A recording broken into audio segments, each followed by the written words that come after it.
드리고 싶습니다. 게다가 기억하실지 모르겠습니다만은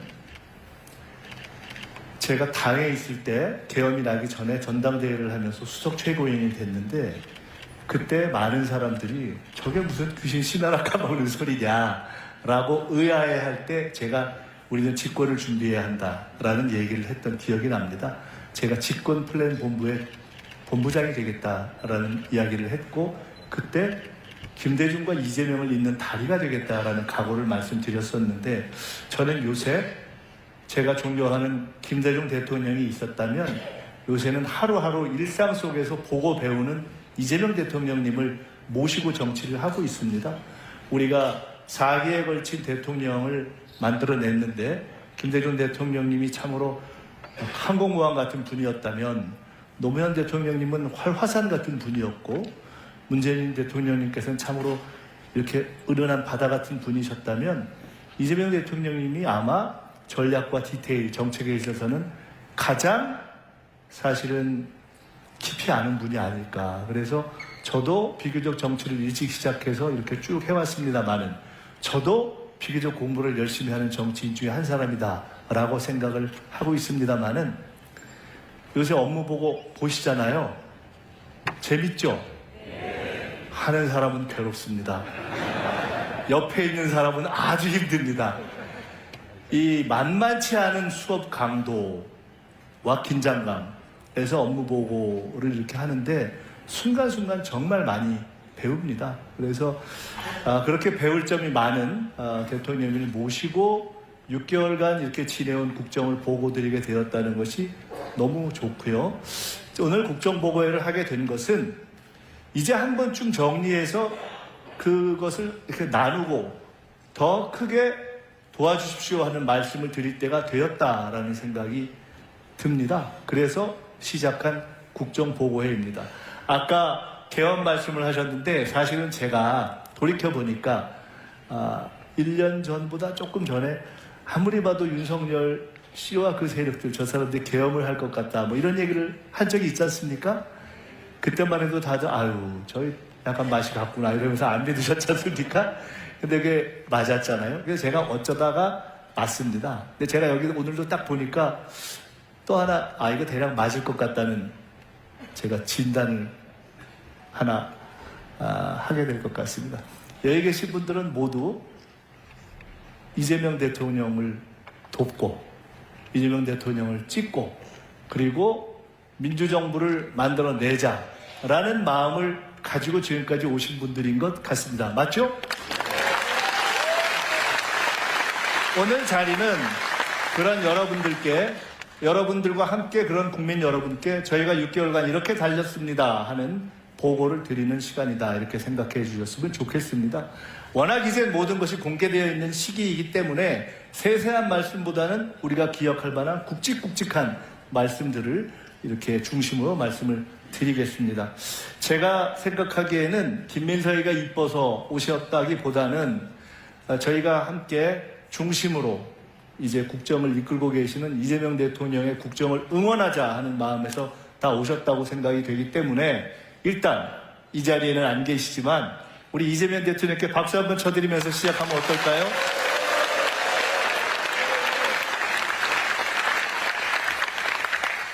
우선 간단하게 이야기를 시작하기 전에 그냥 몇 가지 수치를 살펴보겠습니다.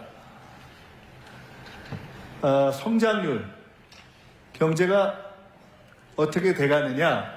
여러분 이게 제로, 그러니까 0입니다. 이 밑으로 가면 마이너스죠. 이 마이너스를 완전히 바닥을 기었던 시기가 윤석열 시기입니다. 그런데 이게 마이너스에서 딱 꺾어져서 다시 올라가기 시작한 시간이 언젠가 기억을 되돌이켜 보시면 윤석열 탄핵이 결정됐던 시점.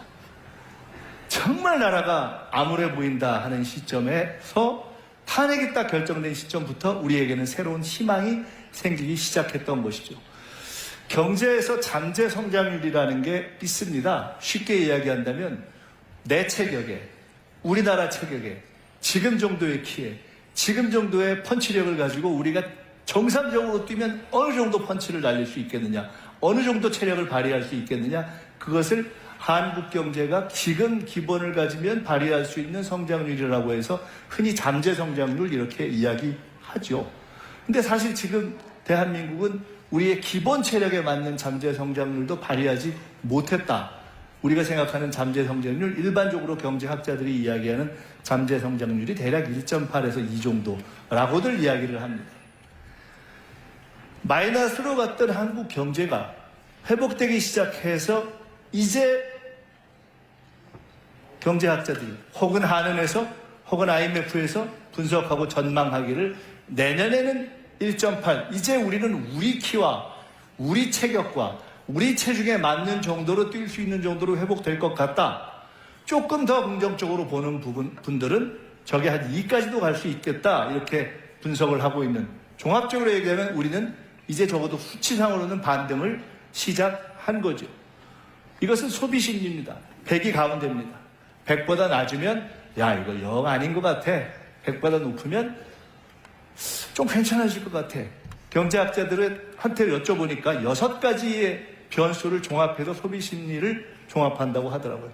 내가 더 쓸 것 같아. 남이 더 쓸 것 같아. 경제가 어떻게 될 것 같아. 이것이 종합돼서 지금은 최초로 소비 심리가 지난 몇 달간 쭉 올라와서 110대까지 올라와 있습니다. 코스피 추이는 사실 더 말씀드리지 않아도 될 것 같습니다. 윤석열 정부 시기에 2000대에서 그냥 왔다 갔다 횡보를 하고 버벅거리던 것이 우리가 지난 대선 때 기억하시면 5천을 목표로 하겠다, 중장기 목표로 하겠다고 했을 때 많은 언론인, 특히나 야당 등에서는 비판을 넘어 비난까지 했었는데 지금 이미 우리는 4천대를 넘어서서 있습니다.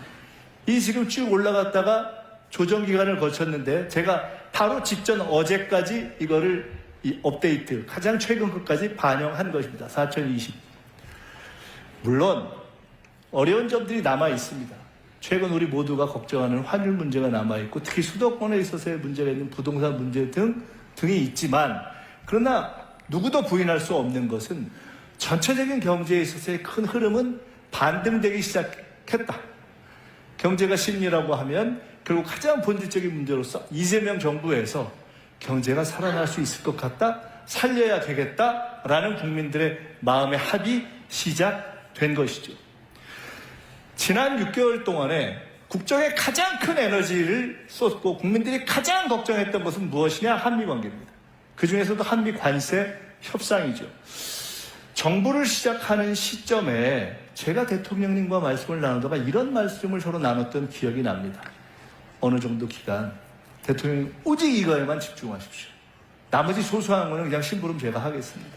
한미 관세 협상이 돌이켜보시면 지금은 그래도 일단 낮기 때문에 조금 낮지만 얼마나 불안했습니까? 경제를 하는 분들이 다 도대체 이게 관세가 어떻게 되는 거냐? 끝나긴 끝날 거냐?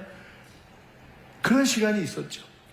거기에 사실 대통령이 누구도 해줄 수 없는 가장 본질적인 대통령의 일은 외교와 안보인데 지금은 경제전쟁의 시대이기 때문에 가장 어려운 문제인 사실은 안보 문제와 경제 문제가 다 얽혀있는 한미 관세 협상이 우리 국가와 국민 모두의 운명에 달리는 가장 큰 일이었죠.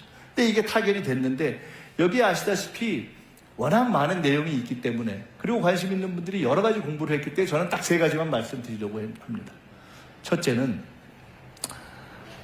상업적으로 합리적인 투자만을 한다. 상업적 합리성입니다. 여러분, 동네에서 싸움을 해도 그렇고 회사 간의 싸움을 해도 그렇고 나라 간의 협상을 하고 경쟁을 해도 그렇고 사실 기본적인 결정은 힘에서 결정이 납니다. 등치 크고 힘이 세면 일단 유리하죠. 아무리 전략이 좋고 아무리 머리를 쓰고 아무리 꾀가 좋다고 하더라도 사실 기본적으로 체력과 이 힘에서 월등한 상대를 이기기는 쉽지 않지 않습니까? 우리의 경험 아닙니까? 그런데 우리의 상대는 누구였습니까? 미국이었습니다. 미국에서도 가장 협상을 잘한다고 하는 트럼프 대통령이 이끄는 미국과 협상을 한 것입니다.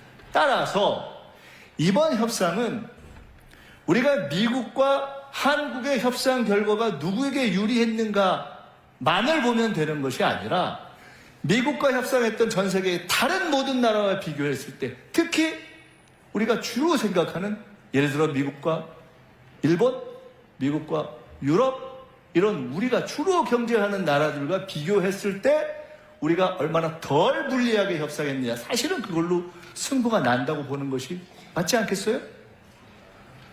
상업적 합리성이라는 것은 기본적으로 미국이, 그리고 트럼프 대통령이 그 막강한 힘을 갖고 전 세계의 모든 나라가, 아니, 안 하고 싶다고 할 수 없는 협상이 아니잖아요. 할 수밖에 없는 협상이잖아요. 기본적으로는 밀리는 협상이잖아요.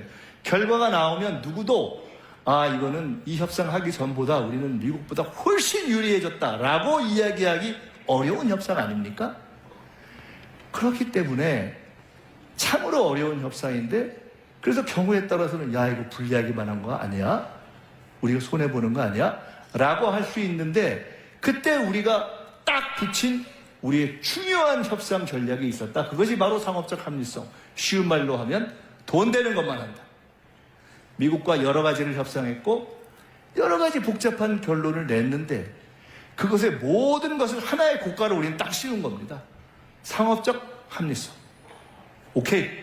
미국이 주도했고 미국이 제기했고 그 협상을 해서 우리가 앞으로 미국이 투자를 원하면 그런 부분을 갖고 투자도 할 것이다. 그러나 우리도 일방적으로 손해보는 일은 결코 안 할 것이다.